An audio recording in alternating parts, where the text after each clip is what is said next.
Magandang gabi sa inyong lahat. Dito sa Africa ay gabi na. Kaya magandang gabi sa mga taga-Africa. Yan, isa na namang gabi nang walang kuryente. Ganito din bang anak nyo? Napaka, lambing. Lambing ba ito, iwan ko. Gabi-gabi pag matulog, dapat ginaganyan-ganyan siya. 8 years old na yan, pero ganito pa rin. Yung gabi na naman walang kuryente. Yan, generator, solar, ganyan lang po. Ganyan lang po dito sa amin. Tingnan nyo ng batang ito.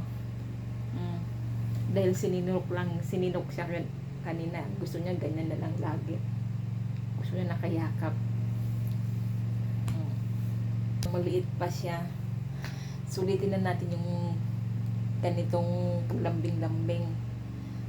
Kasi pag nagbinata na sila, yung mga anak natin, pag nagbinata na, nagdalaga na, diba, ayaw na nila magpayakap ng ganito.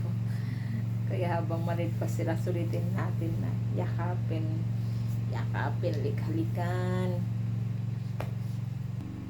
Tingnan po yung labas namin ng dilim. Kasi yung neighborhood namin, napakadilim ng neighborhood namin.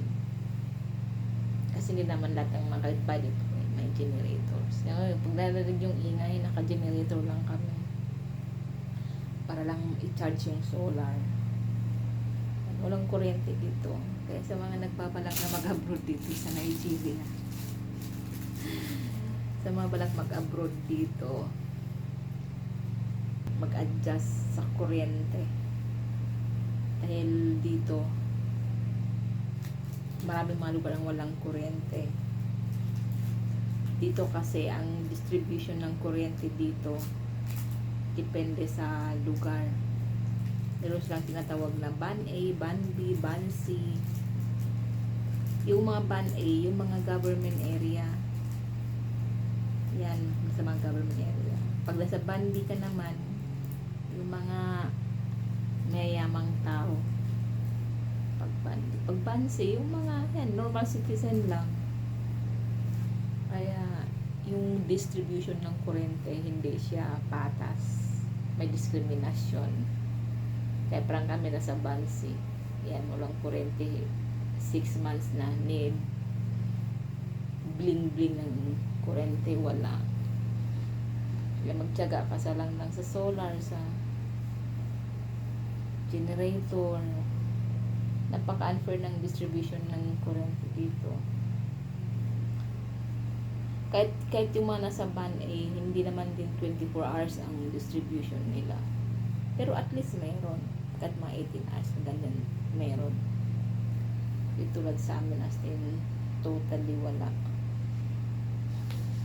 Hindi na kami binibigyan ng kuryente. Kaya nakadepende na lang kami sa solar at sa generator. Tayo mga magbabalak mag-abroad dito sa Nigeria. Kung tutusin naman, yung mga OFW dito, mataas na mga pasweldo sa kanila. Doble ka ng halimbawa 20 sa Middle East, sasahod ka ito ng mga 40. Ganyan. Mataas magpasahod dito sa mga expat. Pero dito sa lugar namin, halos dito sa lugar namin wala pa akong nakikita ang mga Pinoy-Pinay. Pero pag nagpunta ka ng ibang city pa, tulad ng Lagos, Abuja, yon, maraming mga Pilipino doon. Marami na mga Pilipino dito nagtatrabaho sa mga mining, sa mga hotel, meron din sa dito. Kaya yung mga Pilipino na gustong mag-abroad, gusto magtrabaho dito kasi medyo mataas ang pasweldo, una yung dapat mag-adjust kayo kaagad sa walang supply ng kuryente. Nasa third world country pa sila. Yung kuryente nila dito parang makupong-kupong, hindi man lang maayos-ayos. Biruin mo na sa 2024 na tayo. Hindi pa rin distribution ng kuryente. Kaya pasalamat ka na lang kung may solar, kung may pera ka, mag-invest ka na lang sa solar. Tapos ang mahal pa ng gas ngayon. Sobra. Sa mga Pilipino na gustong mag-abroad, papunta dito. Una-una yung i-adjust ang sarili niyo sa din, bilihin. Mahal ng mga bilihin dito. Sobrang mahal.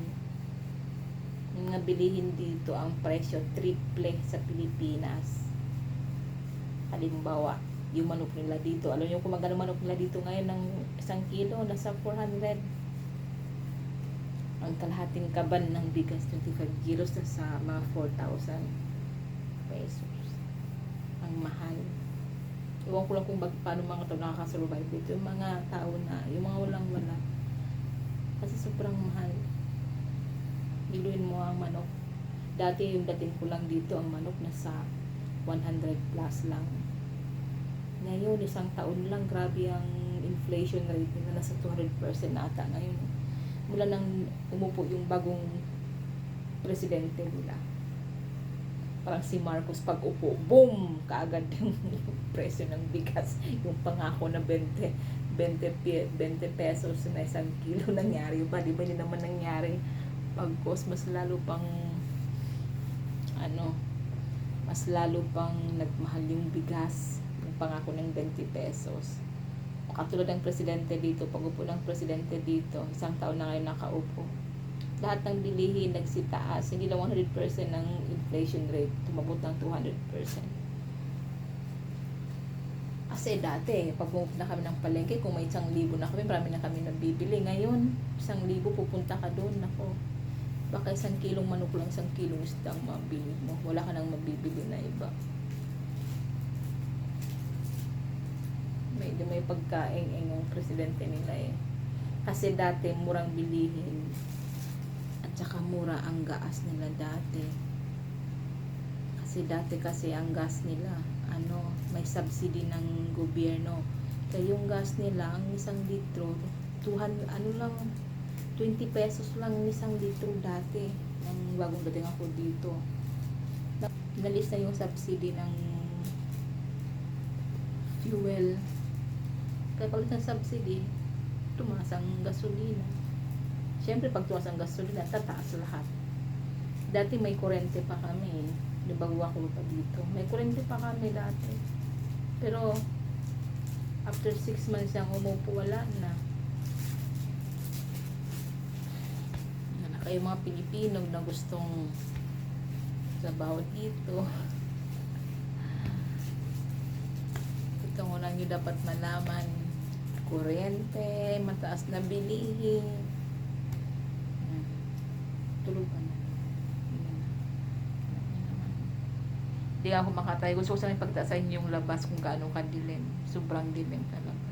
Meron lang kaming, buti na lang, itong homeowner association. Nag-contribute kami kada bahay. Bumili kami ng yung solar na ilaw. Nilagay namin ginawa namin para sa street light. At least ngayon kahit papaano yung daanan namin maliwanag kasi mayroon kami solar para dun sa street light. Dating dilim-dilim, grabe.